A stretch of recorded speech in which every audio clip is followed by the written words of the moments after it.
අන්‍යෝ ආයුබෝවන්. ඉතින් ඔයාලව අදත් මගේ වීඩියෝ එකට සාදරයෙන් පිළිගන්නවා. ඉතින් අද එන්න මාත් එක්ක යන්න අඩුම මිලට හැම දෙයක්ම එකම තැනකින් ගන්න පුළුවන් තැනක් බලන්න. ඉතින් දකුණු කොරියාවේ ඉන්න අය නම් දන්නවා අඩුම මිලට හැම දෙයක්ම ගන්න පුළුවන් එකම තැන ඩයිසෝ එක තමයි. ඉතින් අද එන්න මාත් එක්ක ඩයිසෝ එකට යන්න අපි බලමු අපිට මොනවාද ඩයිසෝ එකෙන් ගන්න පුළුවන් කියලා. ඉතින් මෙතනදී ඔයාලට චොනම ඉඳලා චොනම් 5 වෙනකන් ඕනම දෙයක් ඩයිසෝ එකෙන් මිලදී ගන්න පුළුවන්. මුලින්ම මම යනවා ATM එකට. ATM එකට ගිහිල්ලා මම ගන්නවා මාන් 3ක්. රුපියල් වලින් ගත්තොත් 6500ක් වගේ තමයි වෙන්නේ මාන් 3කට. ඉතින් මම මේ මාන් 3ත් අරගෙන ඔන්න යනවා ඩයිසෝ එකට. ඉතින් මම මේ මාන් 3ෙන්ම දේවල් ගන්නෙ නැහැ. පොඩි මුදලකට පුංචි දේවල් ටිකක් ගන්නවා. මට යන්න තියෙන්නේ පොලක් මැද්දෙන් තමයි ඩයිසෝ එකට. මම දවසක ඔයාලට කොරියාවේ සෝල් වල පොලක විත්තිත් අරගෙන එන්න. ඔන්න එහෙනම් මම ඩයිසෝ එක ගාවටම ඇවිල්ලා ඉන්නේ. ඉතින් අපි ඩයිසෝ එක ඇතුළට ගිහිල්ලා බලමු මොනවාද අපිට ඩයිසෝ එකෙන් ගන්න පුළුවන් කියලා. ඉතින් මම සාමාන්‍යයෙන් සඳහන් කරොත් එහෙම චොනමක් කියලා කියන්නේ රුපියල් 230ක් වගේ වෙනවා. චොනම් 5ක් කියලා කියන්නේ රුපියල් 1100ක් වගේ වෙනවා. ඉතින් ඔයාලට මෙතනින් රුපියල් 230 ඉඳලා 1100ක් වගේ මුදලකට ඕනම දෙයක් මිලදී ගන්න පුළුවන්. ඉතින් අපි යමු ඩයිසෝ එක ඇතුළට. මුලින්ම මම ගන්නවා ඉතින් කූඩයක් අරගෙන අපි යමු බලන්න මොනවාද ඩයිසෝ එක ඇතුළේ තියෙන්නේ කියලා.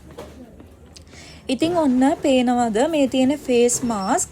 ඉතින් ඔයාලට ඩයිසෝ එකට ආවොත් එහෙම චොනමට දෙකට එහෙම ෆේස් මාස්ක් එකක් ගන්න පුළුවන්. ඊට අමතරව මෙතන ගොඩාක් බියුටි ප්‍රොඩක්ට්ස් තියෙනවා.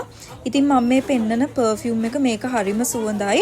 මේක චොනම් 3ක් වගේ වෙන්නේ. කියන්නේ රුපියල් නම් 690ක් වගේ තමයි මේ පර්ෆියුම් එක වෙන්නේ. ඔන්න ඉතින් අපේ පොඩ්ඩ ගොඩාක්ම කැමති තැනක් තමයි මේක. ඔන්න මමත් ගන්නවා ට්වික්ස් එකක්. මේක චොනම් 3ක් වගේ තමයි වෙන්නේ. ඊළඟට මම ගන්නවා හර්ෂිස් එකේ කිසර්ස් එකක්. මේක චොනමක් වගේ වෙන්නේ. කියන්නේ රුපියල් නම් 230ක වගේ මුදලක් තමයි වෙන්නේ. ඊළඟට මම ගන්නවා පෙපෙරෝ එකක්. මේක චොනම් එකමාරයි. රුපියල් නම් 345ක් වෙනවා. ඉතින් මම ಜಾති දෙකකින් පෙපෙරෝස් දෙකක්ම ගත්තා.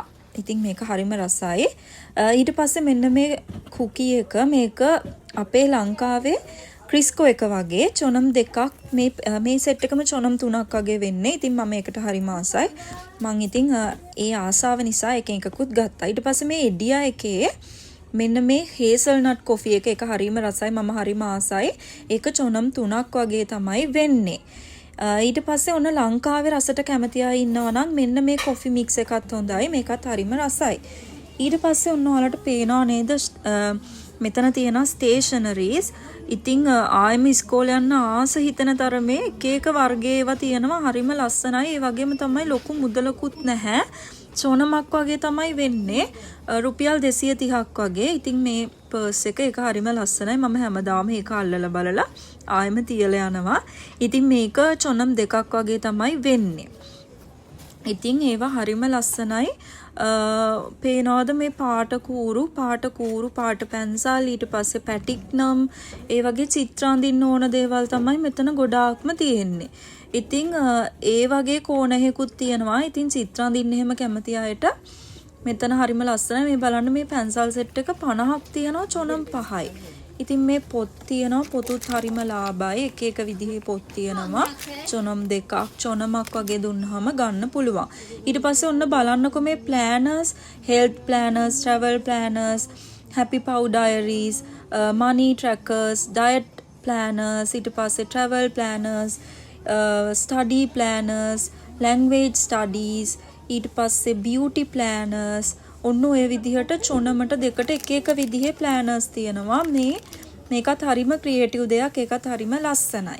ඉතින් ඔන්න මෙතන දැක්කහම මට හැමදාම මතක් වෙන්නේ අපේ අම්මව.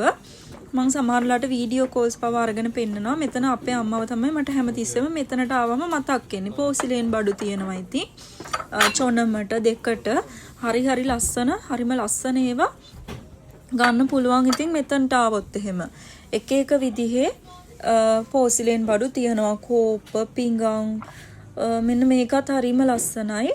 ඒකත් චොනම් දෙකක් වගේ තමයි එකක් එන්නේ. ඒකේ කුකුල් පැටව තමයි ඉන්නේ. ඉතින් හරිම ලස්සනයි. ඉතින් ගේකට ඕන කරන බඩු හැම එකක්ම මෙතනින් ගන්න පුළුවන්. ඊට පස්සේ මෙන්න මෙතන තියෙනවා ටේබල් ක්ලෝත්. ඒවත් හරිම ලස්සනයි.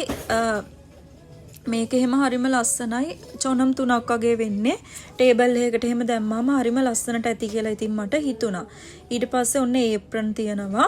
ඒ වගේ කිචන් එකකට ඕන කරන බඩු ගොඩාක් මේකේ අපිට ගන්න පුළුවන්. එක එක විදිහේ ඒවා අපේ වැඩ පහසු කරන ඒවාත් තියෙනවා. ඉතින් ඔන්න ස්ටුඩන්ට් කෙනෙක් විදිහට මුලින්ම කොරියාවට ආවහම අත්‍යවශ්‍යම වෙන දෙයක් තමයි ෆ්‍රයර් පෑන් එකක්. ඉතින් පෑන් එකක් අපිට ඕන වෙනවනේ මොනවා හරි දෙයක් හදාගන්න ඕන ඒවත් මෙතනින් ගන්න පුළුවන්. ඉතින් ඔන්න ඔයාලට පේනවද මේ ෆ්‍රේම් ෆොටෝ ෆ්‍රේම් ඒවා හරිම ලස්සනයි. එක එක සයිස් එකේ ඒවා තියෙනවා. ලොකු ගාණක් නෑ. චොනමට දෙකට ඒ වගේ පුංචි මුදවල් වලට මේ වගේ ඔයාලට ගන්න පුළුවන් ෆ්‍රේම් ෆොටෝ ෆ්‍රේම්. ඉතින් එක එක සයිස් වල ඒවා තියෙනවා. මේ පොඩි ඒවා තියෙනවා. මේවා චොනමයි වෙන්නේ. ඉතින් ඒකත් හරිම වටින දෙයක් කියලා මට හිතුණා. මේ බලන්නකො මේක චොනම් 2යි. ඔයාලට බෙහෙත් එහෙම තියෙනවා නම් ඒවා ස්ටෝර් කරලා තියාගන්න පුළුවන් විදිහේ එකක්. මෙතනට ආවමත් ඔන්න මට අපේ අම්මව තමයි මතක් වෙන්නේ. පැලවලට ඕන කරන හැම දෙයක්ම තියෙනවා. ඔයාලා මොනවා හරි ගෙදර පැලයක් හිටවන්න බලාපොරොත්තු වෙන කෙනෙක් නම් ඔන්න ඔයාලට ඕන කරන පෝච්චි ඊට පස්සේ පොහොර ඒ අවශ්‍ය කරන හැම දෙයක්ම ඔයාලට මෙතනින් ගන්න පුළුවන්. ඉතින් ඩයිස් එකට આવොත් බලන්නකො කොච්චර දේවල් තියෙනවද. ඔන්න ඉතින් මම නම් ගත්තා. මම ගත්තේ හරිම පුංචි දේවල් ටිකක් කෑම ටිකක් තමයි ඉතින් මම ගත්තේ. මට ලොකු අවශ්‍යතාවයක් තිබ්බේ නැහැ. මට ගියා මෙන්න මේ වගේ බිල් එකක්. ඉතින් මම මේ ටිකත් අරගෙන ආයෙම යනවා. ආයෙම පොළමැද්දෙන් තමයි ඉතින් යන්න තියෙන්නේ. මම මෙන්න මේක දැක්කා. මේ බලන්නකො මෙතන මේ ෆෑන් එකෙන් වතුර විදිනවා. මේ දවස්වල හරියම රස්නේ කොරියාවේ. කොරියාවේ ඉන්න අය දන්නවා පුදුම රස්නයක් තියෙන්නේ. ඉතින් ඒකට විසඳුමක් විදියට මේ පොළමැද්දේ හැම තැනම මේ විදිය ෆෑන් තියෙනවා. ඒවෙන් වතුර විදිනවා. ඔන්න මෙතනත් බලන්නකො අපේ අම්මා ආස දේවල් තමයි තියෙන්නේ. ඉතින් කැක්ටස් එහෙම තියෙනවා. ඔන්න ඉතින් මම ආයෙම බස් එකට නගින්න ඇවිල්ලා ඉන්නවා. බස් එකට නැගලා මේ බඩු මල්ලත් උස්සගෙන ආයෙම මං ඉතින් ගෙදර තමයි යන්නේ. ඔන්න එහෙනම් මං ඩයිස් එකට ගිහිල්ලා ඩයිස් එකට විතරක් නෙමෙයි ඉතින් පොළමැද්දෙන් එද්දි එක එක જાතියේ ලාභෙට තියෙන එළවලු එහෙම දැක්කම අහක බලාගෙන එන්න බෑනේ. ඒ වටිහිකුත් අරගෙන ඔන්න මම ආයෙම ගෙදර යනවා. ඔන්න මේ ටික තමයි මම අද ගිහිල්ලා ගත්තේ. එහෙනම් ආයෙ හමු වෙමු. බයි බයි.